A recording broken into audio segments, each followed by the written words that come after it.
Are you in the midst of a Halloween hangover? You know, there's candy all over the house, your jack-o'-lantern has gone from spooky to just plain sad, and you're wondering, what the heck am I going to do with that costume now? Well, I'm about to lift your spirits with a post-Halloween fix that's easy and green. These cookies look pretty good, right? Well, they're all part of our plan to say goodbye to Halloween the green way. But before we get to that, let's talk about the other sweet stuff that's probably torturing you right now.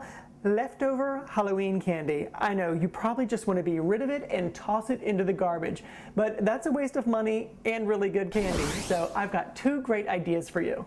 First, this is perfectly good candy, and when you're not in sugar overload, it's gonna come in handy, like around Christmas. That's right, because this stuff is full of sugar, it's going to be just as good come December. So, store it away and use it as stocking stuffers when the holidays roll around. Second tip, don't let this stuff haunt your house. Out of sight, out of mind. Take it to the office and put it in the break room for all to enjoy. That way you've wasted nothing and you've added nothing to your waste.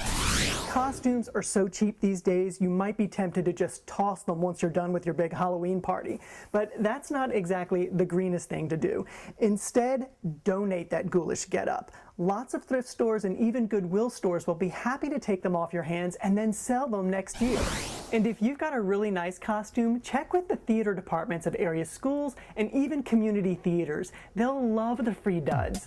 You also can store your costume away and then next October throw a swap party. Invite over all your friends, tell them to bring their old costumes, and then everyone can mix and match their way into a new and free Wicked wardrobe.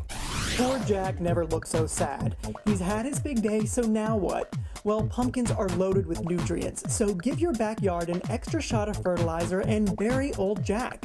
That's right, just dig a hole and let him rest in peace. Your pumpkin graveyard will help your soil stay nice and healthy for many autumns to come. Now back to these cookies. They're candy bar cookies, so you probably know where I'm going with this. Either raid your kids' candy stash or use your leftover trick-or-treat candy. And these mini versions work absolutely perfectly. Just cut them into quarters and then pop them into the freezer. Next, whisk together 1/2 cup of brown sugar, 1/4 cup of organic cane sugar, 1 egg, 1/4 cup of canola oil, and 1/2 teaspoon of vanilla. Then stir in 1 cup of whole wheat pastry flour, 1/2 teaspoon of baking soda, and 1/2 teaspoon of salt. Now we're going to add our frozen candy pieces, and I'd say about 8 to 10 of those trick-or-treat size bars work just perfectly for this recipe. And the reason why we froze them is so that they don't turn into complete goo when we bake them in the oven. Stir these in, and then you're going to spoon these onto a cookie sheet and bake in a 375-degree oven for about 15 minutes.